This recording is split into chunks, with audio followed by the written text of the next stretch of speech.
असं आहे की मी सध्या महाराष्ट्राच्या दौऱ्यावर आहे। आज लातूर जिल्ह्याच्या दौऱ्यावर आलो। लातूर हे सोयाबीनचं हब आहे। इथं मोठ्या प्रमाणात सोयाबीनचं उत्पादन होतं, कापसाचं उत्पादन होतं आणि खरेदीचा सुद्धा मोठा व्यापार या ठिकाणी होतो। परंतु सोयाबीनचे पडलेले दर, कापसाचे पडलेले दर, अनेक कारखान्यांनी ऊसाची एकरकमी FRP दिली नाही आणि सरकार कर्जमुक्तीच्या शब्दापासून बाजूला पळत आहे। आमच्यावर झालेलं कर्ज हे सरकारच्या धोरणाचा परिणाम आहे, चुकीच्या धोरणाचा। आमच्यावरचं कर्ज अनैतिक आहे, त्यामुळं आमचं कर्ज फेडण्याची जबाबदारी सरकारची आहे। जेव्हा पिकलं तेव्हा लुटलं, आता देणं घेणं फिटलं, आम्ही तुमचा 1 रुपया देणं लागत नाही। त्यामुळं सरकारनं दिलेल्या शब्दाप्रमाणे आम्हाला कर्जमुक्त केलं पाहिजे। जर सरकारमधल्या नेत्यांनी आम्हाला स्वप्न दाखवली नसतं, आश्वासन दिलं नसतं, तर आम्ही कर्ज भरलं असतं। आज तुमच्या शब्दावर आम्ही थांबलेलं कर्ज भरलं नाही, त्यामुळे नवीन पीक कर्ज द्यायला बँका आता तयार होत नाही। आम्ही NPA मध्ये गेलोय, त्यामुळे आम्हाला सरसकट कर्जमुक्त करा अशी आमची मागणी आहे। आणि अनेक शेतकऱ्यांना पीक विमा अजून मिळाला नाही, तो हक्काचा पीक विमा नुकसान होऊनही मिळाला नाही, तो मिळाला पाहिजे। त्यानंतर कांद्याला प्रति क्विंटल 2000 रुपये दर मिळाला पाहिजे, दुधाला दर मिळाला पाहिजे, कांद्यावरची निर्यात बंदी आता लावू नका अशी आमची मागणी आहे।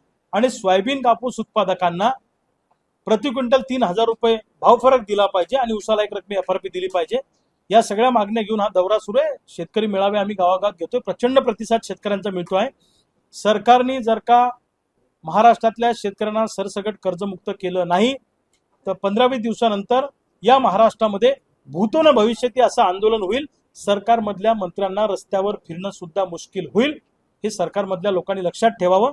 आणि जर तुम्ही कर्जमुक्ती आणि हक्काचा पीक विमा आम्हाला दिला नाही तर मग मात्र आम्ही जिल्हा परिषद पंचायत समितीच्या निवडणुकीत तुम्हाला शेतकरी मतदान करणार नाही। जर तुम्ही आमचा विचार करणार नाही तर आम्ही तुमचा विचार करणार नाही, याच्या शब्द आम्ही गावागावात शेतकरी मेळाव्यात घेऊ।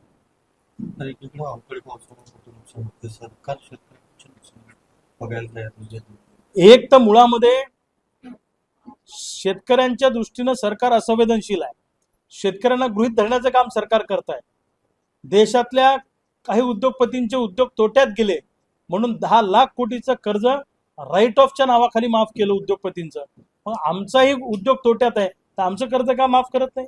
अवकाळीने एवढ्या मोठ्या प्रमाणात नुकसान झालं, शेतकरी उद्ध्वस्त झाला, उन्हाळ्यात पावसाळ्यासारखा पाऊस पडतोय, अचानक वादळी वारा येतोय, अशा परिस्थितीमध्ये पंचनामे करून 100% नुकसान भरपाई पेरणीच्या अगोदर शेतकऱ्यांच्या खात्यामध्ये जमा झाली पाहिजे अशी या निमित्तानं आमची मागणी आहे। खरीपाची पेरणी तोंडावर आली आहे, पुन्हा बाजारात बोगस बियाणे ठोस कारवाई होत नाही, दरवेळेस फक्त कारवाई। कसं आहे दादा, महाराष्ट्रातल्या पोलिसांनी जर का ठरवलं, एखाद्या ठाणेदारांनी ठरवलं तर त्या विभागातल्या त्या ठाण्याच्या अंतर्गत येणाऱ्या मंदिरातली सुद्धा चप्पल चोरीला जाऊ शकत नाही, लक्षात घ्या तुम्ही।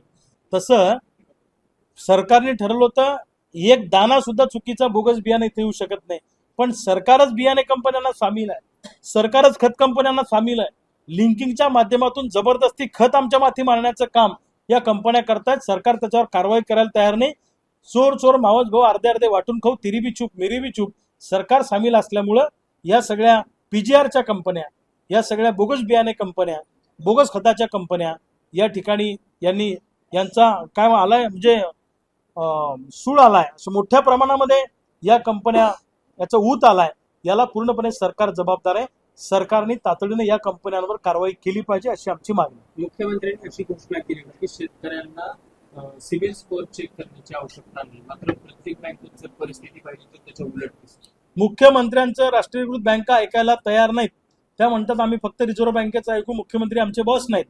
आजही बँकेत पीक कर्जाला गेलं तर सिबिल शिवाय पीक कर्ज ते देत नाही आणि आमचे पीक विम्याचे, शेतमाल विक्रीचे पैसे, आमच्या सेव्हिंगच्या अकाउंटचे पैसे परस्पर कर्ज खात्यात जमा करण्याचा खटाटोप बँकांनी केलेला आहे। जर अशा पद्धतीने नॅशनलाइज बँकांचे अधिकारी करत असतील तर त्या अधिकाऱ्याच्या तोंडाला काळं फासण्यात येईल, हा इशारा समजा नाही तर धमकी समजा।